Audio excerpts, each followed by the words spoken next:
x1 y1 আৰু x2 y2 বিন্দু সংযোগী ৰেখাখণ্ডক xy স্থানাংক বিশিষ্ট বিন্দু এটাই যদি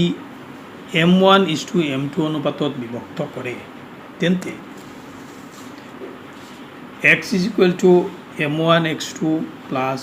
m2x1 by m1 plus m2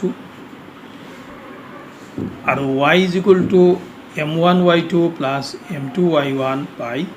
m1 plus m2 ইয়াকে কয় কি কোৱা হয় বিভাজন সূত্ৰ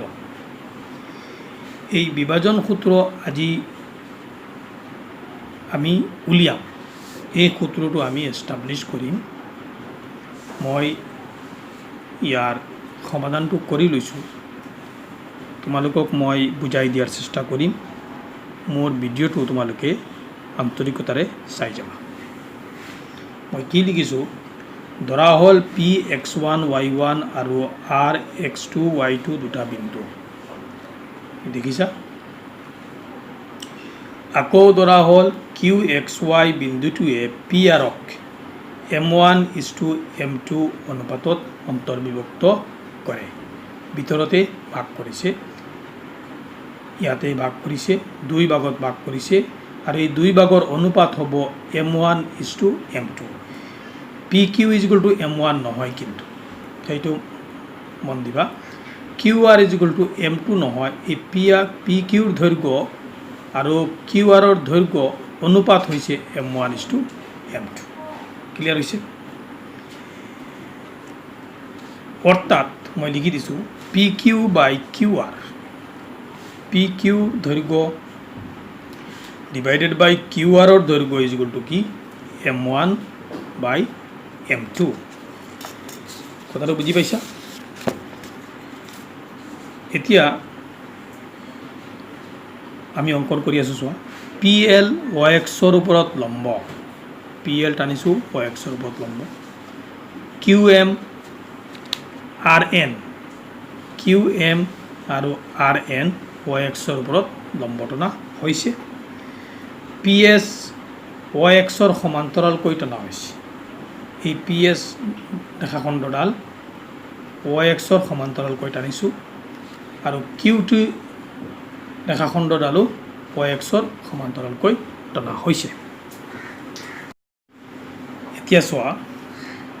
ps qtৰ সমান্তৰাল হ'ব কেনেকৈ হ'ব চোৱা ps qtৰ সমান্তৰাল কাৰণ এই x অক্ষৰ সমান্তৰালকৈ ps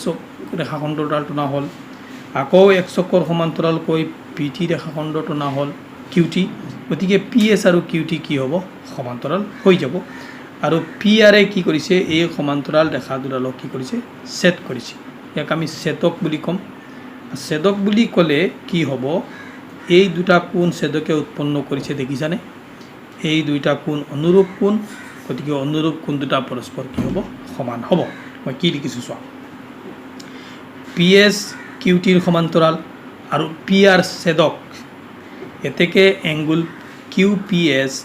= এংগুল rqt qps এই এংগুল rqt এই এংগুল এই দুইটা কোণ সমান কিয় অনুৰূপ কোণ মনত আছে নহয় সমান্তৰাল ৰেখাৰ ধৰ্মত পাইছিলা তোমালোকে আৰু কি লিখিছোঁ চোৱা এংগুল psq এই চোৱা এংগুল psq এই কোণটো এইটো কোণ psq আৰু এংগুল qtr এই কোণ এই দুইটা কোণ কি 90 ডিগ্ৰী কিয় 90 ডিগ্ৰী এইবেলে আমি কি টানিছিলোঁ লম্ব ৰেখা টানিছিলোঁ আৰু এই ৰেখাডালৰ ওপৰত যেহেতু লম্ব টানিছোঁ ইয়াত 90 ডিগ্ৰী হৈ আছে না হৈ আছে গতিকে ইয়াত এই ৰেখাডালৰ লগত যেতিয়া এইটো সমান্তৰাল ৰেখা টনা হ'ল গতিকে এইটো এটা আয়ত হৈ আছে আয়তৰ প্ৰত্যেকটো কোণ কিমান ডিগ্ৰী 90 ডিগ্ৰী এইবালে 90 ডিগ্ৰী হ'লে এই সাইডটো কি হ'ব 90 ডিগ্ৰী হ'ব ঠিক আছে = কিমান 90 ডিগ্ৰী এতিয়া এই দুয়োটা ত্ৰিভুজৰ আমি অনুৰূপ দুটা কোণ সমান পালোঁ পাইছোঁ না গতিকে আমি কি ক'ম therefore PQS ত্রিভুজ কোনটো চাই লোৱা পি কিউ এছ আৰু কোনটো ত্ৰিভুজৰ কথা কৈছোঁ কিউ আৰ টি এই দুয়োটা ত্ৰিভুজ কি হ'ব সদৃশ হৈ যাব সিমিলাৰ হৈ যাব কিয় সিমিলাৰ হ'ব কোন সাদৃশ্য শৰ্ত মতে ঠিক আছে এতিয়া এই দুয়োটা ত্ৰিভুজ আমি যেহেতু সদৃশ দেখুৱালোঁ অনুৰূপ বাহুবোৰ সমানুপাতিক হ'ব সো কি হ'ব P Q by Q R is equal to P S by Q T is equal to Q S by R T মই কি লিখিছোঁ therefore P Q by Q R is equal to P S by Q T is equal to Q S by R T বুজিলা এতিয়া আমি P S উলিয়াম প্ৰথমে P S is equal to মই কি লিখিছোঁ এল এম চোৱা P S is equal to কি এল এম আয়তৰ বিপৰীত বাহু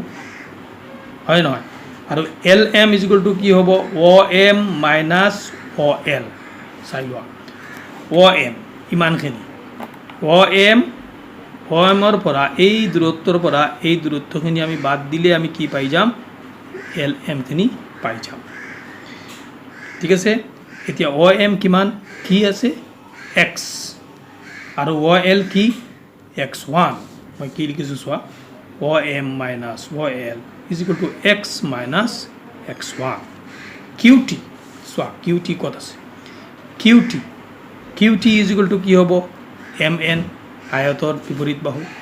আৰু M N is equal to কি লিখিম O' N minus O' N is equal to কিমান x2 এণ্ড অ' এম কি এক্স চ' x2 মাইনাছ এক্স মই কি লিখিছোঁ চোৱা Q T is equal two M N is equal to O' N minus O' M is equal to x2 minus X তোমালোকে চিত্ৰটো আঁকি ল'বা আৰু মই কোৱা কথাখিনি চাই যাবা আৰু নিজে চাই যাবা মিলাই যাবা কথাখিনি তোমালোক মিলি যাব কিউ এছ এই জেগাখিনি উলিয়াম এই দূৰত্ব এই বাহুৰ দৈৰ্ঘ্য Q S is equal to কি হ'ব Q M minus S M আকৌ S M is equal to আমি কি লিখিম পি এল আয়তৰ বিপৰীত বাহু ঠিক আছে গতিকে আল্টিমেটলি কি হৈ আছে Q M minus P L Q M is equal to কি Y and P L is equal to কি y1 চ' y মাইনাছ y1 মই কি লিখিছোঁ চোৱা Q S is equal to Q M minus S M is equal to Q M minus P L is equal to y minus y1 বুজি পাইছা এইবাৰ আমি আহোঁ আৰ টি লৈ R T is equal to কি হ'ব R N minus T N হয়নে নহয় এই গোটেইখিনি দূৰত্বৰ পৰা আমি এই টি এনখিনি বাদ দিলে আমি আৰ টি পাই যাম এতিয়া T N is equal to কি হ'ব কিউ এম কাৰণ আয়তৰ বিপৰীত বাহু ঠিক আছে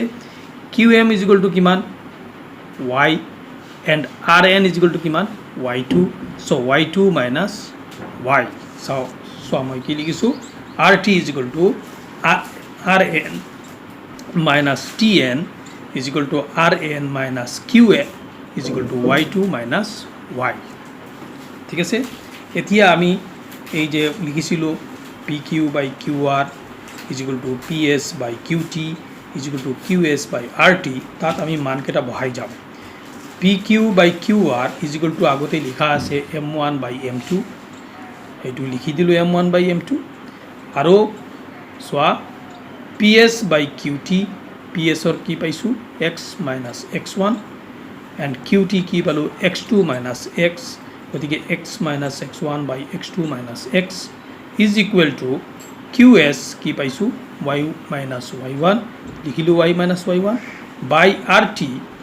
কি পাইছোঁ y2 মাইনাছ ৱাই লিখিলোঁ y2 মাইনাছ ৱাই ঠিক আছে এতিয়া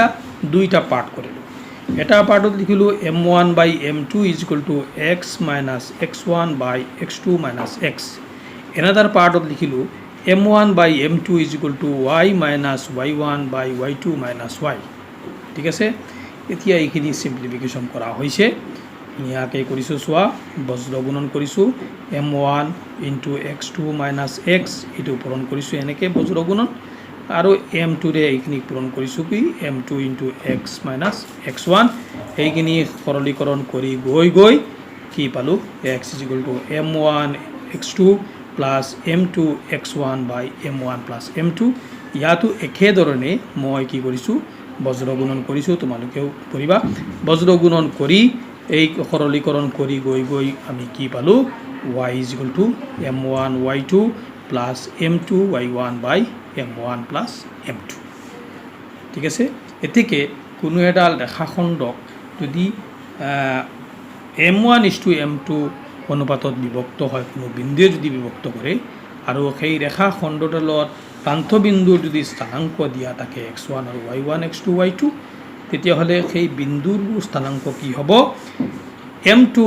m1 x2 plus m2 x1 by m1 plus m2 আৰু এটা কি হ'ব এইটো x কোঅৰ্ডিনেট